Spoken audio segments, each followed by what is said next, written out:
الرجيم بسم الله الرحمن الرحيم زين للذين كفروا الحياة الدنيا ويسخرون من الذين آمنوا والذين اتقوا فوقهم يوم القيامة والله يرزق من يشاء بغير حساب۔ اللہ عز و جل اس آیت کریمہ میں ارشاد فرماتے ہیں کہ کافروں کے لیے دنیاوی زندگی کو مزین کیا گیا، یعنی جو کافرین سرکشی کرتے ہیں اور راہ راست پر، سیدھے راستے پر، صراط مستقیم پر آنا نہیں چاہتے، اس میں ایک بنیادی وجہ یہ ہے کہ وہ دنیاوی زندگی کو سب کچھ سمجھتے ہیں اور دنیاوی مال و متاع کی وجہ سے ان میں غرور، تکبر، پندار، گھمنڈ اور گرو جو ہے پیدا ہو گیا ہے، جس کی وجہ سے سچی بات کی طرف وہ کان نہیں دھرتے اور اس کی وجہ سے راہ راست پر وہ نہیں آتے۔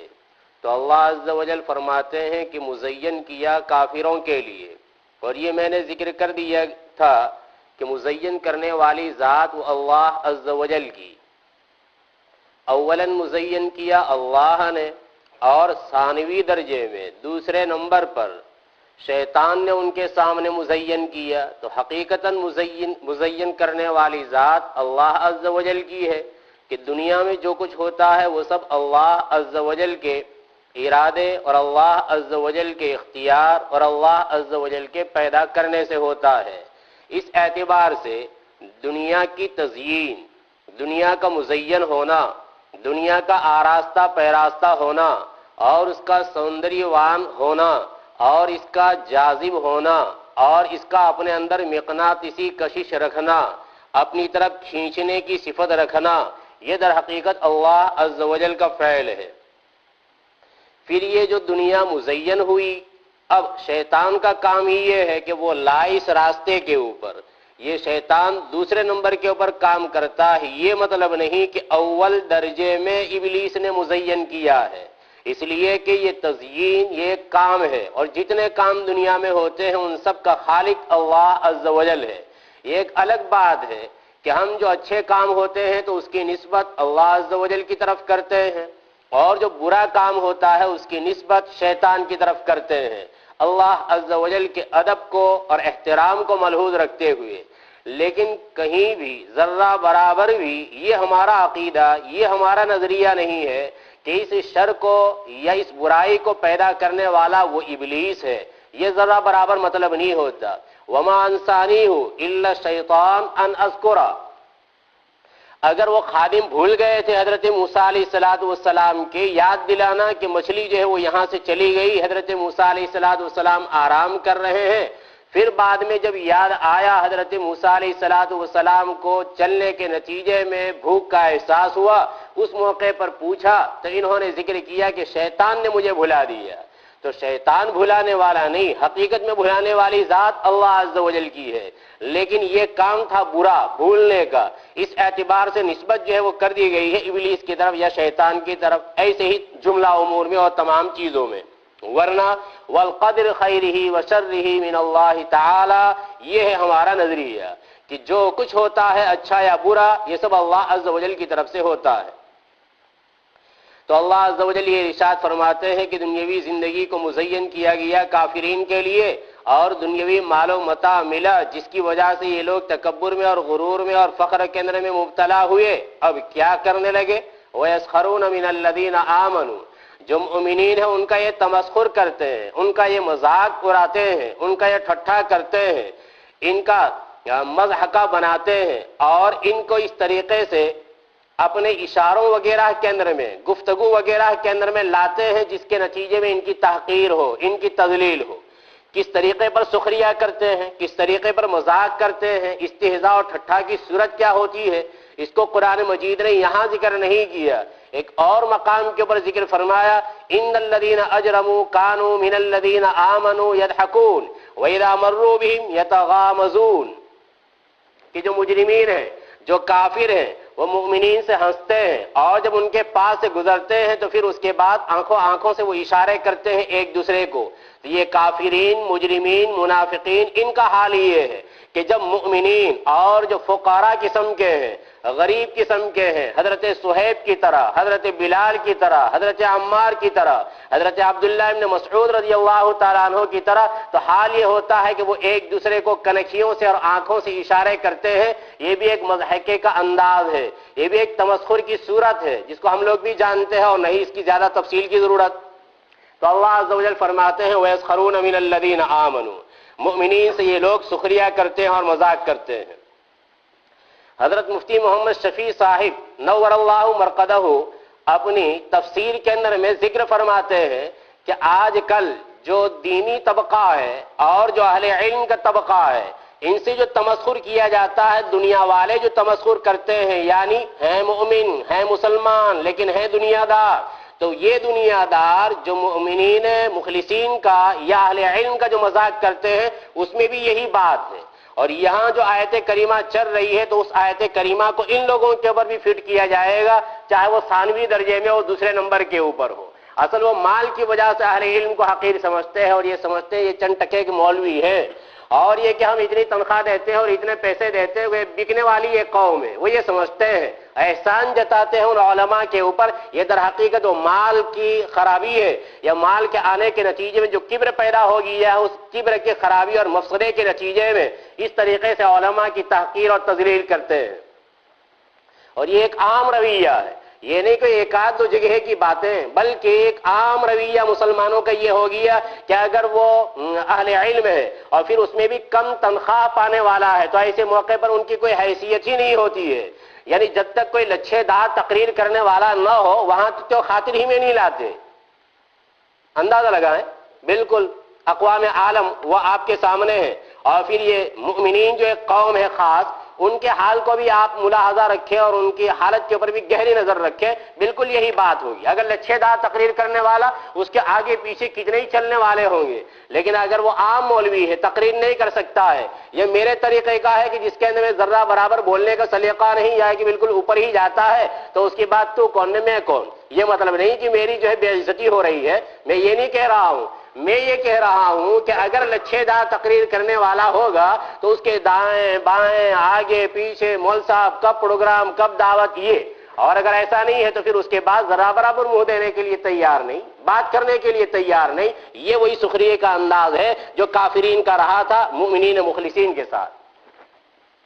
اچھا، اللہ عز و جل نے یہ جو بات ارشاد فرمائے وَيَسْخَرُونَ مِنَ الَّذِينَ آمَنُوا، یہاں تو فقط اتنا ذکر کر دیا کہ ان لوگوں کا حال ایسا ہے، لیکن دوسرے مقام پر ذکر کیا کہ پھر الٹا حال ہونے والا ہے. الٹا حال ہوگا، وہ قیامت کے دن پتہ چلے گا. جن پر آج تمسخر کیا گیا، جن پر آج کچھ جملے اور فقرے بنائے گئے اور چست کیے گئے اور فٹ کیے گئے اور فقرے کسے گئے، تو وہ لوگ وہاں پر مذاق کریں گے. ان لوگوں کا جو یہاں دنیا کے میں مذاق کرنے والے تھے ان کا مذاق کیا جائے گا. وَهُمْ عَلَى الْأَرَائِكِ يَنظُرُونَ، جب وہ مسحریوں کے اوپر بیٹھے ہوئے ہوں گے، اونچی اونچی مسحریوں کے اوپر.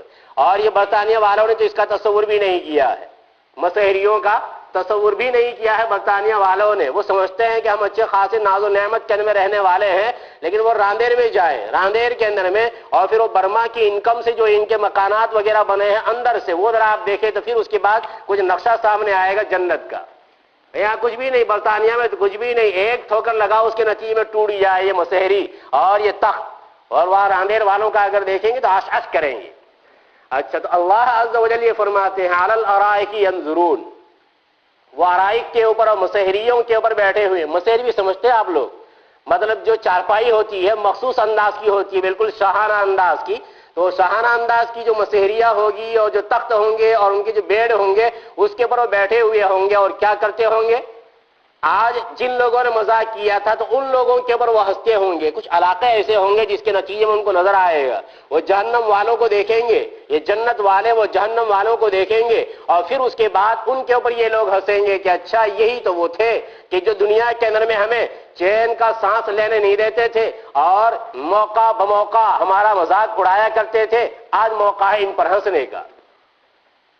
اللہ عز و جل اپنے خاص بندوں کے باب میں یہ بات ارشاد فرماتے ہیں دو مقام، دو جگہیں اور دو باب ایسے ہیں جہاں اللہ عز و جل نے اعلان جنگ کیا. ان میں سے ایک تو یہ کہ اگر کوئی سودی کاروبار نہیں چھوڑتا فَإِن لَّمْ تَفْعَلُوا فَأْذَنُوا بِحَرْبٍ مِّنَ اللَّهِ وَرَسُولِهِ، تو اللہ اور اس کے رسول کی طرف سے اعلان جنگ ہے. اور دوسرا نبی اکرم صلی اللہ تعالی علیہ وسلم نے فرمایا اللہ عز و جل کے قول کو ذکر کرتے ہوئے، یعنی حدیث قدسی جس میں آپ علیہ الصلوۃ والسلام اللہ عز و جل کا قول نقل فرما رہے ہیں کہ اللہ عز و جل نے فرمایا کہ جو آدمی من آذا ولیا، جو آدمی ولی کو، میرے دوست کو اذیت اور تکلیف پہنچاتا ہے فقد آذنتہ بالحرب، تو میں اس کو چیلنج کرتا ہوں لڑائی کا. اب اس کے بعد قصص کے اندر میں تم چلے جاؤ تو اور زیادہ گہرائی کے اندر میں جانے کی بھی ضرورت پیش نہیں آئے گی. مختصر سے واقعات، اور ایسے کئی ایک واقعات میں پہلے نقل کر چکا ہوں، اسی میں اگر غور کریں گے تو یہ بات معلوم ہو جائے گی کہ اللہ عز و جل دنیا کے اندر میں بھی اس کا مزہ چکھا دیتے ہیں. چنانچہ حضرت سعید بن زید رضی اللہ تعالیٰ عنہ جو عشر مبشرہ میں سے ہیں، جن کو دنیا کے اندر میں جنت کی بشارت اور خوشخبری سنائی گئی تھی، حضرت عمر رضی اللہ تعالیٰ عنہ کے بہنوئی، ایک مرتبہ ایک عورت نے جس کا نام عروہ تھا، اور یہ حدیث پاک سے میں نقل کر رہا ہوں، عروہ تھا، اس عروہ نے یہ دعویٰ دائر کر دیا حضرت سعید بن زید کے خلاف کہ انہوں نے میری زمین کا کچھ حصہ جو ہے وہ غصب کر لیا، چھین لیا، لے لیا میری اجازت کے بغیر. حضرت سعید بن زید نے ذرہ برابر زمین کا کوئی ٹکڑا نہیں لیا تھا، ان کا خواہ کا جھوٹا دعویٰ کر دیا حضرت سعید کے خلاف. تو حضرت سعید رضی اللہ تعالیٰ عنہ کو جب اس کا علم ہوا، اس موقع پر انہوں نے بد دعا کی اس عورت کے لیے، اللہ کے ولی اور ان کا دل دبایا جا رہا ہے، جس کے نتیجے میں بد دعا کر رہے ہیں. اور بد دعا میں یہ کہا کہ جس زمین کے باب میں اس نے میرے اوپر مقدمہ قائم کیا ہے، یا اللہ تو اس کو اندھا کر دے، اس عورت کو اندھا کر دے، اور اسی زمین کے اندر میں تو اس کو مار دے جس زمین کے بارے میں وہ یہ کہہ رہی، حالانکہ زمین میری، اور اس زمین کو وہ خود لینا چاہتی ہے اور ہڑپ کرنا چاہتی ہے. وہ عورت، حضرت عمر رضی اللہ تعالیٰ عنہ کے پرپوتے نقل کرتے ہیں کہ وہ عورت نابینا ہوئی، میں نے اس عورت کو دیکھا اپنی آنکھوں سے نابینا، اور پھر اس کے بعد وہ ٹٹولتے وہ راستے کے اندر میں جاتی تھی اور گزرتی تھی. اس زمین کے اندر میں ایک کنواں تھا، اسی کنویں کے اندر وہ گر گئی، جس کے نتیجے میں مر گئی.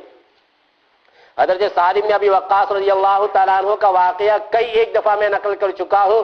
جب ان کے خلاف شکایت کی حضرت عمر رضی اللہ تعالیٰ عنہ کو ایک آدمی نے، اور یہ کہا کہ یہ مال غنیمت میں برابر تقسیم نہیں کرتے ہیں، اور خود یہ غزوے کے اندر میں شرکت نہیں کرتے ہیں، اور لڑائی کے اندر میں خود شریک نہیں ہوتے ہیں، اور پھر نماز اچھے طریقے پر وہ نہیں پڑھاتے ہیں، اور فیصلے بھی اچھی طریقے سے نہیں کرتے ہیں. حضرت عمر رضی اللہ تعالیٰ عنہ نے از راہ احتیاط فوری طور پر ان کو معزول کر دیا.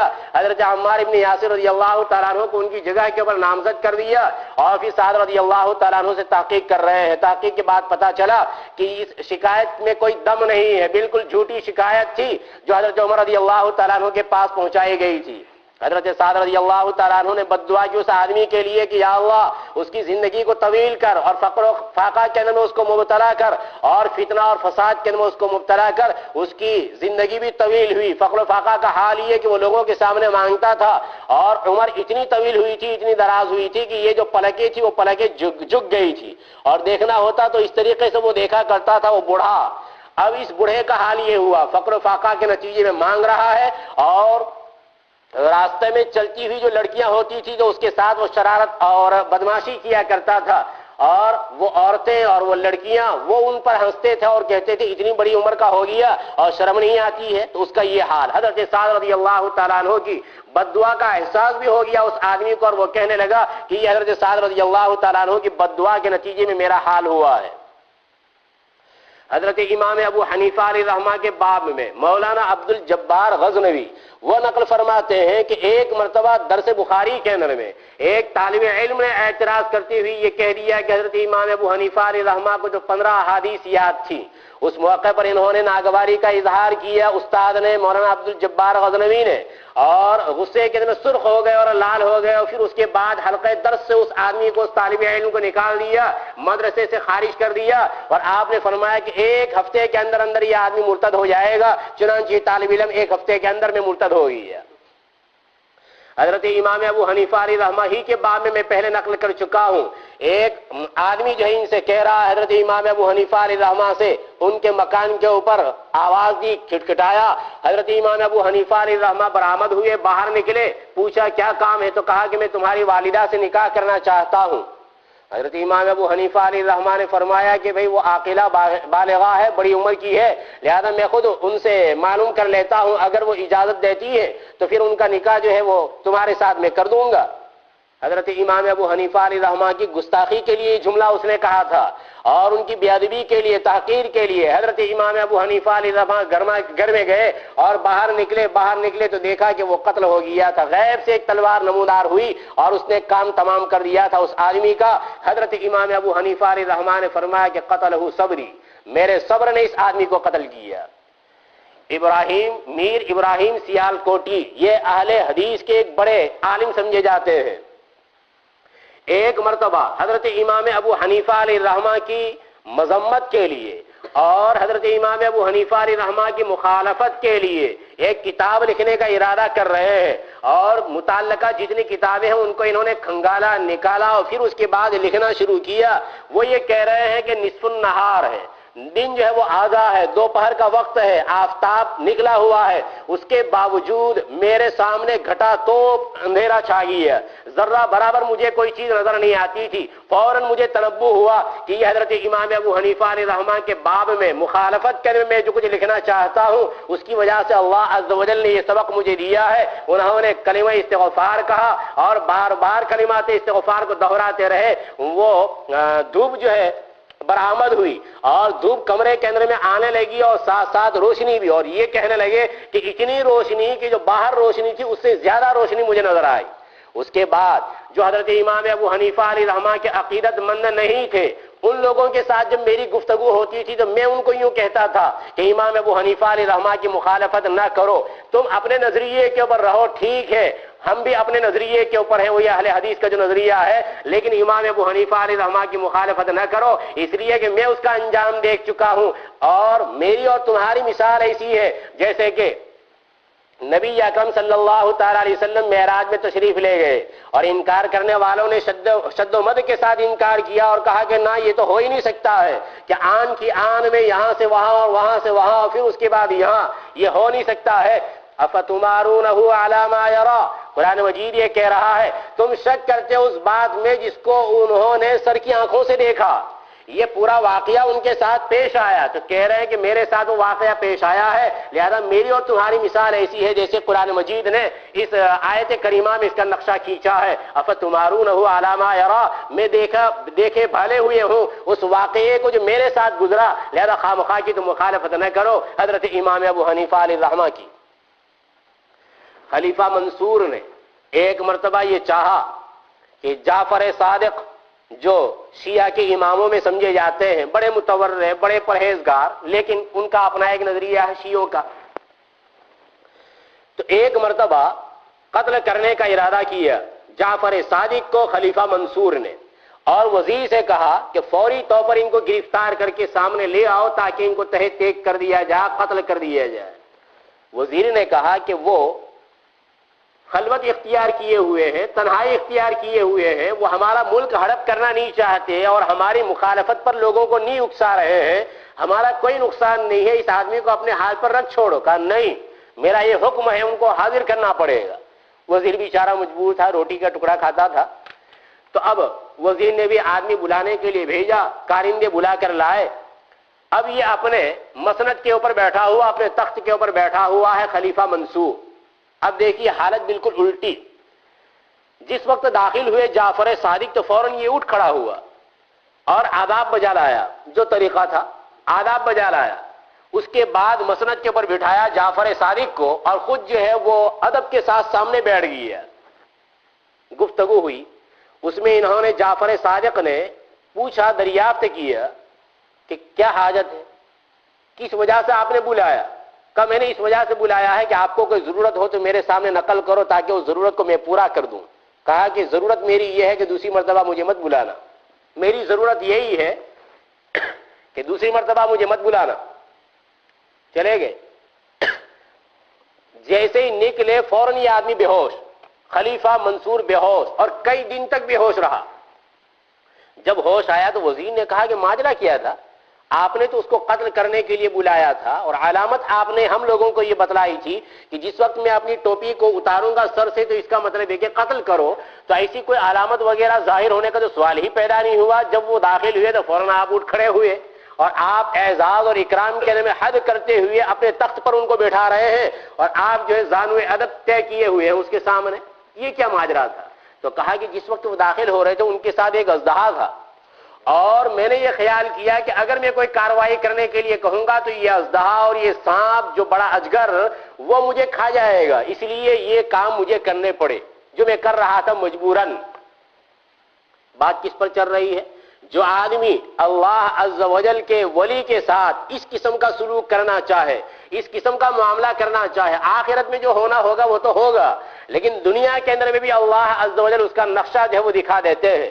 حضرت مجدد الف ثانی علیہ الرحمہ کے وارث صاحب، حضرت مجدد الف ثانی کے وارث صاحب حضرت مرزا مظہر جانے جانا علیہ الرحمہ اپنے مکاتیب میں اس واقعے کو نقل فرماتے ہیں، جن کو ہم عام واعظین سے بھی سنتے رہتے ہیں لیکن بلا نام کی تعین کے. تو حضرت مجدد الف ثانی علیہ الرحمہ کے والد صاحب ایک مرتبہ ایک عورت گستاخی کرنے لگی اور بے ادبی کرنے لگی ان کی. انہوں نے صبر کیا. تھوڑی دیر کے بعد انہوں نے اپنے خادم سے کہا کہ اس عورت کو ایک چپٹ رسید کر دو، لیکن چپٹ رسید نہیں کیا. تھوڑی دیر کے بعد وہ عورت گر گئی، مر گئی. انہوں نے کہا کہ تم نے مارا ہے. اس خادم کو کہا تم نے مارا ہے، اس لیے کہ میں نے جب یوں کہا تھا کہ اس کو ایک تماچا رسید کرو، وہ اس لیے کہ اللہ کا غضب اور اللہ کا غصہ وہ ظہور میں آنے والا تھا، تو میں نے یہ سوچا کہ ابھی انتقامی کارروائی کر لی جائے تو اللہ کا غصہ دفع ہو جائے گا، لیکن تم نے چپٹ رسید نہیں کیا تو پھر اللہ عز و جل نے انتقامی کارروائی کی. مجھے یہ بتلانا ہے کہ نبی اکرم صلی اللہ تعالی علیہ وسلم کی زبانی جو بات ارشاد فرمائی ہے اللہ عز و جل نے کہ جو آدمی میرے ولی کے ساتھ دشمنی کا معاملہ کرتا ہے، ایذا اور تکلیف پہنچانے کا معاملہ کرتا ہے، میں اس کو اعلان جنگ کرتا ہوں. یہ کوئی معمولی بات نہیں ہے. تو عامتاً یہ انسان دنیاوی زندگی کے نشے کے اندر میں اور مال و متاع کے نشے کے اندر میں جو غریب ہے، فقراء ہیں، ان کی تحقیر کرتا ہے، ان کی تذلیل کرتا ہے. کس بل بوتے کے اوپر اور کس بنیاد کے اوپر؟ کہ یہ مال و متاع اس کے پاس ہمیشہ رہنے والا ہے، ذرہ برابر نہیں. ہو سکتا ہے کہ تھوڑی دیر کے اندر اس کے پاس اٹھا لیا جائے اور جو فقیر ہے اس کو غنی کر دیا اللہ عز و جل، اور پھر یہ تو ایک چھاؤں ہے. ہو سکتا ہے آج میرے پاس ہے، کل کسی اور کے پاس جائے گا. اور اگر مان لو دنیاوی زندگی کے اندر میں اس آدمی کو کچھ نہیں ملا، لیکن آخرت کے اندر جو درجات ملنے والے ہیں اس کا ذکر اللہ عز و جل فرماتے ہیں والذین اتقوا فوقهم یوم القیامہ، اور جو لوگ متقی ہیں فوقهم وہ ان کے اوپر ہوں گے قیامت کے دن. یعنی قیامت کے دن یہ لوگ جن کا مذاق کیا جا رہا تھا وہ اوپر ہوں گے، علیین میں ہوں گے، وہ جنت کے اندر میں ہوں گے، اور یہ لوگ سجین کے اندر میں ہوں گے، جہنم کے اندر میں ہوں گے، اور درکات اسفل کے اندر میں ہوں گے، نچلے طبقے کے اندر میں ہوں گے.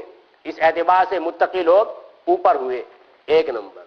دوسرا نمبر یہ ہے کہ یہ لوگ تکبر کا انداز اختیار کرتے تھے اور یہ کہتے تھے ان کی کوئی حیثیت نہیں ہے اور ان کا سماج کے اندر اور معاشرے کے اندر میں کوئی مقام نہیں ہے. وہ تعلی اختیار کرتے تھے. اب تعلی اختیار کرنے کا حق ان لوگوں کو ہے جو جنت کے اندر پہنچنے والے ہیں. تو استعلا بیان کیا جا رہا ہے. استعلا پہلی صورت میں حقیقتاً مقام کے اعتبار سے ایک اوپر ایک نیچے، ایک جنت میں اور ایک جہنم میں. اور دوسرے نمبر کے اوپر ایسا کہا جاتا ہے بعض مرتبہ میچ وغیرہ ہوتی ہے وہ اوپر سے پھر الگ ہے، وہ اوپر سے نہیں، وہ تو میدان ہی میں ہے. یہ جو گروپ ہے، یہ جو ٹیم ہے وہ بھی یہی میدان کے اوپر، وہ دوسرا جو گروپ ہے اور دوسری جو ٹیم ہے وہ بھی میدان ہی کے اندر میں ہے. پر وہ اونچے تھے ہمارا تو وہ اونچے تھے. یہ جو کہا جاتا ہے یہ وہ اونچے، وہ کس اعتبار سے کہا جاتا ہے؟ وہ رن کے اعتبار سے یا فلاں چیز کے اعتبار سے یا گول کے اعتبار سے، جو کچھ آپ لوگ جانتے ہوں گے یہاں اسے ہی کہا جا رہا ہے. اور یا تو پھر یہ کہا جائے والذین اتقوا فوقهم یوم القیامہ، جو لوگ متقی ہیں اور جو لوگ پرہیزگار ہیں یہ اپنے رب کے پاس اور ملک مقتدر کے پاس لطف اندوز ہو رہے ہوں گے اللہ عز و جل کی دیدار کے ذریعے، اور وہ اللہ عز و جل کی دیدار سے محروم ہوں گے. یہ کفار، ان کے اوپر نظر رحمت اللہ عز و جل کی نہیں ہوگی. اس اعتبار سے ذکر کیا جا رہا ہے ان کی فوقیت کو. والذین اتقوا، لیکن اس میں بھی غور کریں کہ ہم جیسا آدمی جو ہے وہ یہ کہہ سکتا تھا کہ مومن، اس کا تذکرہ چل رہا ہے اب مومن سے جو آدمی مذاق کرے گا، کافر مذاق کرنے والا ہوا یا کوئی دوسرا مسلمان مذاق کرنے والا ہوا، تو اب جس کا مذاق کیا گیا وہ تو جنت ہی کے اندر میں سرٹیفکیٹ اس کو مل گیا، نہیں والذین اتقوا، فقط ایمان نہیں، بنیاد تقوی ہے۔ تو ایمان اختیار کرنے کے بعد تقوی کے اختیار کرنے کی ضرورت ہے۔ اگر تقوی اختیار کرے گا تو پھر اس کے بعد اللہ عز و جل درجات عالیہ جنت کے اندر میں مرحمت فرمائیں گے اور دیں گے، اور اگر ایسا نہیں تو پھر اس کے بعد معاملہ چپٹ ہو جائے گا، اوندا ہو جائے گا، الٹا ہو جائے گا۔ والذین اتقوا فوقهم یوم القیامہ واللہ یرزق من یشاء بغیر حساب۔ اس آیت کریمہ کا ایک مطلب تو یہ ہے کہ یہ لوگ مذاق کیوں کر رہے تھے، ان کے پاس مال نہیں اس وجہ سے۔ اللہ عز و جل فرماتے ہیں کہ مال و دولت کے ہونے نہ ہونے سے کوئی آدمی بڑا بن جاتا ہو یا گھٹیا ہو جاتا ہو، ایسا نہیں۔ اللہ عز و جل جس کو چاہتے بلا حساب اور کتاب دیتے ہیں، رزق بہت زیادہ دیتے ہیں۔ تو یہ بہت زیادہ دینا تقوی کی بنیاد پر نہیں، پرہیزگاری کی بنیاد پر نہیں، ایمان کی بنیاد پر نہیں، اللہ کے مقرب ہونے کی بنیاد کے اوپر نہیں، اللہ کا کلوز ہے اس بنیاد کے اوپر نہیں، بلکہ دیتے ہیں۔ اللہ عز و جل کا اپنا ایک قانون ہے، اللہ عز و جل کی کوئی حکمت ہے، کوئی مصلحت ہے۔ تو یہ دلیل نہیں ہے قرب کی، یہ دلیل نہیں ہے اس بات کی کہ یہ آدمی معزز ہے جو مال و دولت والا ہے، اور جو فقیر ہے تو یہ حقیر آدمی ہے، یہ گھٹیا آدمی ہے، یہ ادنا آدمی ہے، اس سے دلیل نہیں پکڑی جا سکتی۔ نمبر ایک ختم۔ نمبر دو، اللہ عز و جل یہ فرماتے ہیں کہ یہ جن لوگوں کا مذاق کیا جا رہا ہے، اللہ عز و جل آخرت کے اندر میں ان کو بہت زیادہ رزق دیں گے، بلا حساب اور کتاب دیں گے۔ لیکن اس پر ایک اشکال ہو سکتا ہے کہ اللہ عز و جل نے ایک اور مقام کے اوپر ذکر فرمایا، جزاء من ربک عطاء حسابا۔ اللہ عز و جل جو بدلہ دیں گے تو بدلہ کیسا ہوگا؟ ایک حساب کے اعتبار سے ہوگا۔ تو وہاں تو یہ معلوم ہو رہا ہے کہ ایک حساب سے دیا جائے گا، ایک انداز سے دیا جائے گا، اور اس آیت کریمہ سے یہ معلوم ہو رہا ہے کہ اللہ عز و جل بلا حساب اور کتاب دیں گے۔ ان دونوں کے درمیان بظاہر تعارض ہے اور ٹکراؤ ہے۔ اس کا جواب یہ ہے کہ اللہ عز و جل جو عمل دنیا کے اندر میں بندے نے کیا تھا اس کی وجہ سے دیں گے، دیکھو یہ تم نے عمل کیا تھا تو ہم دیتے ہیں۔ بعض مرتبہ ایسا بھی ہوتا ہے کہ ویسے ہی دے دے، ہاں میں نے یہ عمل کیا تھا، میں نے یہ عمل کیا تھا اور اتنا ہی دیا گیا۔ بعض مرتبہ ایسا بھی ہوتا ہے۔ وہ غار والوں کا واقعہ جس میں ایک آدمی نے یہ کہا تھا کہ میں نے کچھ مزدوروں کو لیا تھا کام کرنے کے اوپر، اب یہ کہ کام انہوں نے کیا اور ایک نے اپنی مزدوری کو نہیں لیا تھا، چلا گیا وہ، یا تو مزدوری اس کو کم معلوم ہوئی ہوگی یا کوئی اور وجہ ہوئی ہوگی۔ اب اس نے اس غلے کو لگایا کھیتی کے اندر میں، اور پھر اس کے بعد لگاتا رہا جس سے بہت سارا غلہ اور جانوروں کا ایک ریور اور وہ غلہ وہ جو ہے اس کے پاس ہو گیا، اچھا خاصا مال۔ اب ایک عرصے کے بعد وہ آدمی آیا، وہ مزدور مال لینے کے لیے، اس موقع پر کہا کہ تمہارا مال وہ جو کچھ ہے، یہ جتنے جانور ہیں، اتنے اس کے جو چرانے والے جو رائی اور جو چرواہے ہیں، یہ سب تم لے جاؤ، یہ سب تمہارا۔ مذاق کرتے ہو تم میرے ساتھ؟ یہ کہہ رہا مذاق کر رہے ہو تم میرے ساتھ، مطلب میرے عمل کا بدلہ تو تھوڑا ہی تھا، تھوڑا غلہ تھا، اور تم یہ کہہ رہے ہو یہ سب لے جاؤ۔ تو بعض مرتبہ ایسا بھی ہوتا ہے۔ اس لیے اللہ عز و جل فرماتے ہیں کہ عمل کے بعد یہ عمل کیا تھا، لو یہ تمہارا یہ بدلہ، یہ عمل کیا تھا یہ بدلہ، یہ عمل کیا تھا یہ بدلہ ہو گیا، یہ جزاء من ربک عطاء حسابا۔ اب دیتا ہوں میں اپنی طرف سے، یہ فضل ہوگا جس کا ذکر یہاں ہو رہا ہے۔ تو وہاں وہ عدل کا بیان ہے اور یہاں فضل کا بیان ہے، اس اعتبار سے دونوں کے درمیان کوئی تعارض نہیں ہے۔ نمبر ایک ختم، اس جواب میں نمبر ایک ختم۔ نمبر دو، اللہ عز و جل یہ ارشاد فرماتے ہیں کہ دنیا کے اندر میں بھی ہم اس آدمی کو محروم نہیں کریں گے، جو فقیر ہے اس کو ہم محروم نہیں کریں گے۔ کون سے فقراء کا تذکرہ چل رہا ہے؟ پس منظر کے اور بیک گراؤنڈ کے اور شان نزول کو سامنے لانے سے یہ بات حل ہو جائے گی۔ یہ آیت کریمہ کن لوگوں کے بارے میں نازل ہوئی؟ نمبر ایک، ابو جہل اور جو رؤسائے مکہ تھے وہ تمسخر کیا کرتے تھے ان مسلمانوں کے اوپر جن کا نام پہلے میں نے لیا۔ تو اللہ عز و جل یہ فرماتے ہیں کہ یہ جو فقراء ہیں، حضرت بلال، حضرت صہیب وغیرہ، اللہ عز و جل ایسے ذریعے سے ان کو رزق دے گا کہ جو ان کے وہم و گمان میں نہیں ہوگا۔ اللہ عز و جل نے ایک موقع پر جو توکل اختیار کرنے والے ہیں، وَمَن يَتَوَكَّلْ عَلَى اللَّهِ فَهُوَ حَسْبُهُ، اور پھر ان کو رزق دینے کے بعد میں کیا فرمایا؟ وَيَرْزُقْهُ مِنْ حَيْثُ لَا يَحْتَسِبُ، اور ان کو رزق دے گا اللہ عز و جل جہاں سے وہم و گمان بھی نہیں ہوگا، وہاں سے دے گا۔ یہاں حساب کا معنی یہی ہے کہ آدمی کے حساب میں نہیں ہوگا کہ یہاں سے ملے گا. اللہ عز و جل وہ مال ان کو اس انداز سے دیں گے اور واقعتاً اللہ عز و جل نے ان صحابہ کرام کو دیا بھی. نمبر 2، عبداللہ ابن ابی رئیس المنافقین، وہ تمسخر کرتا تھا، وہ مذاق کرتا تھا فقراء مہاجرین کا، تو اللہ عز و جل نے یہ آیت کریمہ نازل کی. نمبر 3، حضرت عبداللہ ابن عباس رضی اللہ تعالیٰ عنہما فرماتے ہیں کہ کچھ یہود تھے جو مدینہ کے قریب رہنے والے، ایک تو بنو قینقاع اور دوسرا ایک قبیلہ تھا بنو قریظہ کا اور تیسرا بنو نذیر کا. نبی اکرم صلی اللہ تعالیٰ علیہ وسلم کے ساتھ معاہدہ ان کا ہو گیا تھا، لیکن معاہدے کی انہوں نے خلاف ورزی کی تھی الگ الگ اوقات میں. اس کی وجہ سے نبی اکرم صلی اللہ علیہ وسلم نے ان کے ساتھ کچھ کارروائی کی.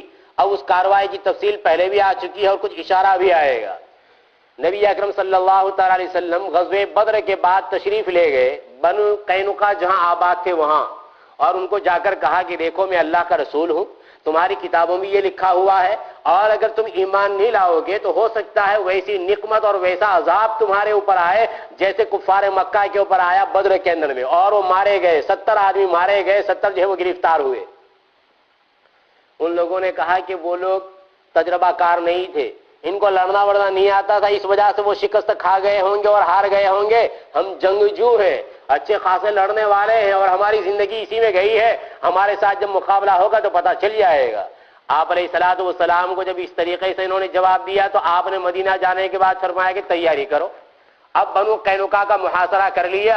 محاصرے کے بعد وہ اتر نہیں رہے تھے، آ نہیں رہے تھے، لیکن جب مجبور ہوئے تو پھر اترے. آپ علیہ الصلوۃ والسلام نے فرمایا کہ یہ مکانات خالی کرو، میں تمہیں 10 دن کی مہلت دیتا ہوں، 10 دن کے اندر میں تم اپنے ان مکانات کو خالی کرو اور ان زمینوں کو خالی کرو. تمہیں جہاں کہیں جانا ہو وہاں تم چلے جاؤ، جتنا سامان تم لے جانا چاہتے ہو اتنا سامان لے جاؤ، لیکن لڑائی کے جو سامان ہے اس کو لے جانے کی اجازت نہیں. خیر چلے گئے وہ لوگ. بتلانا کیا ہے؟ واللہ یرزق من یشاء بغیر حساب. یہ جن کا تمسخر کیا جا رہا تھا اور جن کا مذاق کیا جا رہا تھا اور مذاق کرنے والے یہ لوگ تھے، یہ قبیلے تھے، ان کا مال اللہ نے لیا اس راستے سے اور وہ ان فقراء مہاجرین کو دیا. دینا چاہتے تھے دوسروں کو بھی، حضرات انصار کو بھی، لیکن حضرات انصار نے کہا کہ نہیں، یہ مال آپ فقراء کے میں تقسیم کر دیجئے، فقراء مہاجرین میں تقسیم کر دیجئے یا حضرات مہاجرین کو دے دیجئے. آپ علیہ الصلوۃ والسلام نے وہ مال ان کو دے دیا. حضرات انصار میں فقط 3 صحابہ کرام جو بالکل غریب تھے ان کو اس مال میں سے دیا گیا، بنو قینقاع اور بنو نذیر کے. بنو قینقاع کا حال یہ ہوا مذاق کرنے والوں کا. دوسرے جو تھے وہ بنو نذیر تھے. بنو نذیر نے کیا کیا؟ ایک مرتبہ ایک صحابی نے غلط فہمی کے اندر میں 2 آدمیوں کو مار ڈالا. جو بنو عامر کے تھے 2 آدمیوں کو مار ڈالا، اس لیے کہ بنو عامر قبیلے کا جو بڑا آدمی تھا اس بڑے آدمی نے مسلمانوں کے تقریباً 68 آدمی کو شہید کیا. 68 آدمی کو شہید کیا تھا. بیر مونا کا واقعہ. اب یہ عمرو ابن امیہ الضمری جب آ رہے تھے تو انہوں نے دیکھا کہ یہ بنو عامر کے آدمی ہیں، اور چونکہ اس کے رئیس نے اور اس کے بڑے نے عامر ابن طفیل نے ہمارے آدمیوں کو قتل کر دیا ہے، تو اس کے بدلے میں چلو اتنے نہ صحیح تو 2 تو مل گئے، قتل کر دو. قتل کر دیا ان 2 کو. آپ علیہ الصلوۃ والسلام کی خدمت اقدس میں حاضر ہوئے اور کہا، یہ تو سمجھ رہے تھے کہ دار ملے گی، واہ شاباشی ملے گی. آپ علیہ الصلوۃ والسلام نے فرمایا کہ ارے بھائی، اس قبیلے کے ساتھ تو ہمارا معاہدہ تھا، تو پھر تم نے یہ کارروائی کیوں کی؟ یہ کام جو کیا تھا فقط اس ایک آدمی نے کیا تھا، پورے قبیلے نے یہ کام نہیں کیا تھا، لہذا تمہارے لیے قتل کرنا جائز نہیں تھا ان دونوں آدمیوں کو. چلو اب دیت دینا پڑے گی. اور جس طریقے سے یہ بنو عامر کا تعلق تھا نبی اکرم صلی اللہ تعالی علیہ وسلم کے ساتھ، ویسے ہی بنو نذیر کے ساتھ بھی تھا، اور اصول کے اعتبار سے دونوں کو دیت کے اندر میں شریک ہونا پڑتا. آپ علیہ الصلوۃ والسلام تشریف لے گئے اور ان کو کہا کہ ایسا ایسا واقعہ ہوا ہے لہذا دیت دینا پڑے گی. بنو نذیر نے کہا کہ ٹھیک ہے ہم ذرا مشورہ کرتے ہیں، آپ تشریف رکھیے یہاں. اب جو دیوار تھی اس دیوار کے سائے کے اندر میں آپ علیہ الصلوۃ والسلام چند صحابہ کرام کے ساتھ تشریف فرما ہوئے. ان لوگوں نے پلان بنایا کہ اوپر سے ایک چٹان کو لڑکا دیا جائے، آپ علیہ الصلوۃ والسلام پر شہید کر دیا جائے. آپ علیہ الصلوۃ والسلام کو حضرت جبرائیل علیہ الصلوۃ والسلام حاضر ہوئے اور آپ کو مطلع کیا. آپ اس طریقے سے وہاں سے اٹھے جیسے ضرورت سے فارغ ہونے کے لیے گئے ہوں، سیدھے مدینہ منورہ. یہ دوسرے صحابہ کرام وہ کھڑے ہوئے آپ علیہ الصلوۃ والسلام کو تلاش کرتے ہوئے نکلے، اور ان لوگوں کو بھی پتہ چل گیا کہ اچھا یہ ہماری سازش کا بھانڈا جو ہے وہ پھوٹ گیا ہے. آپ علیہ الصلوۃ والسلام کو پتہ چل گیا، بڑے شرمندہ ہوئے. آپ علیہ الصلوۃ والسلام نے مدینہ آنے کے بعد حضرات صحابہ کرام کو فرمایا کہ اب تیاری کرو، یہ یہودی گدڑ بھی اب تیار ہو گیا ہے لڑنے کے لیے، اس نے بغاوت کا سنگ پھونک دیا ہے، اب چلیں گے ہم۔ اور بنو نذیر کا محاصرہ کیا، محاصرے کے بعد وہ لوگ بھی تیار نہیں ہو رہے تھے، اور عبداللہ ابن ابی رئیس المنافقین نے تو یہ کہلوایا تھا کہ تمہیں ہرگز ہتھیار نہیں ڈالنے، میں اپنے آدمیوں کو لے کر آ جاؤں گا، میرے پاس اچھے خاصے آدمی ہے، لیکن اس کی بھی ہمت نہیں ہوئی، اور وہ آیا ہی نہیں ان کا تعاون کرنے کے لیے، مدد کرنے کے لیے مسلمانوں کے خلاف۔ مسلمانوں نے بالآخر ان لوگوں کو بھی یہ کہا کہ تمہیں جلا وطن ہونا پڑے گا، جلا وطن کیا ان لوگوں کو، اور جتنے اموال اور جتنے مال و جائیداد اور جتنی زمینیں تھیں وہ سب مسلمانوں کے قبضے میں آئی۔ یہ بتلانا ہے واللہ یرزق من یشاء بغیر حساب، یہ جو مذاق کرنے والے تھے ان کا مال لے لیا اللہ عز و جل نے، اور خود ان مسلمانوں کو جن کا تمسخر جن کا مذاق کیا گیا تھا انہی پر لوٹا دیا اللہ عز و جل نے۔ یہ ہے واللہ یرزق من یشاء بغیر حساب۔ بعضوں نے یہ کہا کہ یہاں عموم ہے، یہ جو رزق ہے تو یہ دنیا کا رزق بھی اور آخرت کا بھی، دنیا میں بھی اللہ عز و جل بلا حساب بلا کتاب دیں گے، اور اسی کا یہ اثر ہوتا ہے بعض مرتبہ اللہ عز و جل کی جو سخاوت ہوتی ہے اسی سخاوت سے بندہ بھی متصف ہو جاتا ہے بعض مرتبہ، تو پھر وہ یہ نہیں دیکھتا کہ میں کتنا دے رہا ہوں۔ شیخ محی الدین ابن العربی جن کو شیخ اکبر کہا جاتا ہے، یہ شیخ اکبر بڑے صوفی اور بادشاہ کے یہاں یہ نوکر تھے، بادشاہ کے یہاں یہ کام کرتے تھے منشی کا، پھر اس کے بعد سب چیزوں کو چھوڑ دیا، بادشاہ بڑا خوش تھا ان سے، اور ایک مکان دے دیا تھا ان کو، اور اس مکان کی قیمت اس زمانے میں 1,00,000 درہم، 1,00,000 درہم اس مکان کی قیمت۔ ایک مرتبہ ایک سائل آیا مانگنے کے لیے، ان کے پاس کوئی چیز تھی نہیں، تو انہوں نے پورا مکان صدقہ کر دیا۔ وہ سخاوت کا اثر دیکھیے، وہ یہ کہہ رہا ہوں کہ شیخ ابن العربی حال یہ ہے سخاوت کا کہ اس طریقے سے پورا کا پورا مکان جو ہے وہ صدقہ کر رہے ہیں، اور بعضوں کی کچھ حالت الٹی ہوتی ہے، بعضوں کی حالت کچھ الٹی۔ ابن الانباری علیہ الرحمہ ایک بڑے بزرگ گزرے ہیں، بعضوں کا حال ایسا ہوتا ہے کہ وہ پیسے ہی گنتا رہتا اور جہاں کہیں وہ کچھ نفع ہو تو اس نفع کے پیچھے دوڑے گا، اتنا دوڑے گا کہ اس کو حساب جو ہے پورا وہ کمپیوٹر کی طرح ذہن میں ہوتا ہے کہ فلاں شاپ میں اتنے پیسے، فلاں شاپ میں اتنے پیسے۔ اللہ جانے کو سمجھ میں آ رہا ہے کہ نہیں؟ وہاں ایسا ہوتا ہے انڈیا کے اندر میں، بعض مرتبہ ایک آدمی جو ہے وہ چلتا ہے چوک سے، سورت چوک کی بات کر رہا ہوں، سورت چوک سے، اور اس کو یہ پتا چلا ہے کہ وہاں بھاگل کے اوپر سبزی جو ہے وہ اتنے پیسے کم کے اندر میں ملتی ہے، وہ چل کر جائے گا، وہاں چوک سے چل کر جائے گا بھاگل، اچھا خاصا وہ فاصلہ ہے، لیکن بھاگل جائے گا، اور پھر اس کے بعد وہاں سے وہ سبزی خریدے گا، اور پھر آئے گا چوک، اور چوک سے پھر وہ بیٹھے گا بس میں اور رانیر پہنچے گا۔ بعضوں کا یہ حال بھی ہوتا ہے، ایک آدمی کا انتقال ویسے لطیفہ ہوگا اور وہ گڑا ہوا ہوگا، ایک آدمی جو ہے اس کا انتقال ہوا تو فرشتے اسے پوچھنے لگے کہ کہاں جانا ہے، جنت میں جانا ہے جہنم میں جانا ہے؟ جہاں 4 پیسے کا فائدہ ہوتا ہو، تو 4 پیسے کا فائدہ وہاں پر بھی وہ تلاش کر رہا ہے۔ تو بعضوں کی حالت ایسی بھی ہوتی ہے۔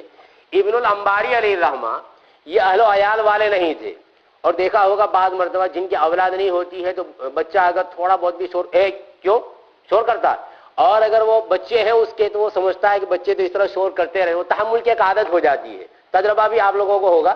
اچھا، تو یہ ابن الانباری کی حالت ایسی تھی۔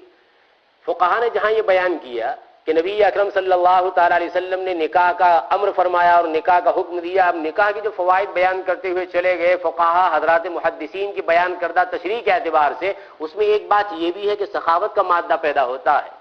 یہ نکاح کے نتیجے میں سخاوت کا مادہ، نفقہ اپنے اوپر لازم ہوتا ہے، آدمی کو خرچ کرنا پڑتا ہے، اور بعض مرتبہ تو جیب میں سے نکال لے، یہ نہیں کہ یہ میرا جو ہے وہ حال چل رہا ہے، بعض مرتبہ آدمی میرے پر فٹ کرتا ہے۔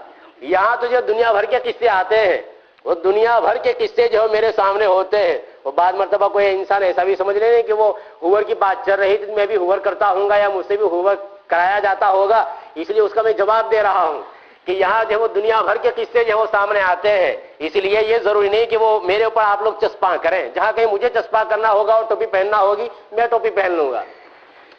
اچھا، بات کس پر چل رہی ہے؟ وہ ابن الانباری کے اوپر، کہ ابن الانباری کے چونکہ اہل و عیال تھے نہیں، اس وجہ سے وہ سخاوت کا مادہ نہیں، نکاح نہیں کیا ہے، وہ سخاوت کا مادہ نہیں ہے۔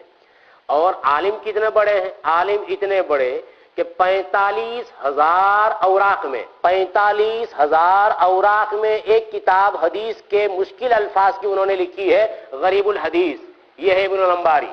اور قرآن مجید کو سمجھنے کے لیے 3 لاکھ اشعار انہوں نے یاد کیے ہیں. یعنی قرآن کی آیت میں یہ لفظ ذکر کیا گیا تو اس کا مؤید کون سا ہے کلام عرب کے اندر میں، تو ایسے اشعار ان کو زبانی یاد ہے وہ اتنے. 120 تفاسیر ان کو سند کے ساتھ یاد تھی. 120 تفاسیر پوری سند کے ساتھ کہ اس نے فلاں سے نقل کیا، اس نے فلاں سے، اور اس نے حضرت عبداللہ بن عباس سے، فلاں صحابی سے، اس نے آپ علیہ السلام سے. یہ حال تھا. جب ایک مرتبہ بیمار ہوئے تو ان کے والد صاحب رونے لگے، تو کسی نے کہا کہ آپ کا بچہ جو ہے بڑا عالم ہے، فاضل ہے، اب کیوں رو رہے ہیں آپ ان کے مرنے کے اوپر؟ تو کہا کہ میں ان کے مرنے پر نہیں روتا، میں اس پر روتا ہوں کہ یہ جو کتابیں یہاں پر لگائی گئی ہیں الماریوں کے اندر میں، یہ سب کتابیں اس کو یاد ہے، اب اس کے بعد کون پڑھے گا اس کو؟ اس ابن الانباری کا حال یہ ہے کہ ایک مرتبہ ایک شخص آئے اور انہوں نے کہا، آنے والا آدمی نے کہا کہ ایک بات پر لوگوں کا اجماع ہو گیا ہے. اجماع سمجھتے ہیں؟ ایگری ہو گئے، مطلب اجماع ہوا ہے ایک بات کے اوپر. وہ یہ اجماع جو ہے میں توڑنا چاہتا ہوں، اس اجماع کو میں توڑنا چاہتا ہوں، اور وہ اجماع کا توڑنا آپ کے 1 درہم دینے پر موقوف ہے کہ آپ 1 درہم دیں تو وہ اجماع ٹوٹ جائے گا. تو کہا کس بات پر اجماع کیا ہے لوگوں نے؟ تو کہا کہ آپ کے بخل پر، آپ کے بخل پر. تو مسکرائے، وہ مسکرانے کے بعد پھر وہ پردے ہو گئے. یعنی 1 درہم نہیں دیا. لوگوں کا اجماع چاہے اپنی جگہ ہو، لوگ اگر اتفاق کر لیں میرے بخل کے اوپر اور میرے بخیل ہونے کے اوپر مجھے منظور ہے، باقی 1 درہم میں دوں، نہیں ہوگا. یہ ایک صاحب تھے، ایسے وہ بخیل کی بات چل رہی ہے. ایک صاحب تھے اور پیسے جو ہے وہ جیب سے نکلتے نہیں تھے، لیکن وہ لکڑے کاٹنے تھے تو لکڑہارے کو بلایا تھا لکڑوں کو کاٹنے کے لیے، اور لکڑے بہت زیادہ تھے. تو انہوں نے اندازہ لگایا کہ مزدوری جو ہے وہ اتنے پیسے ہوں گی.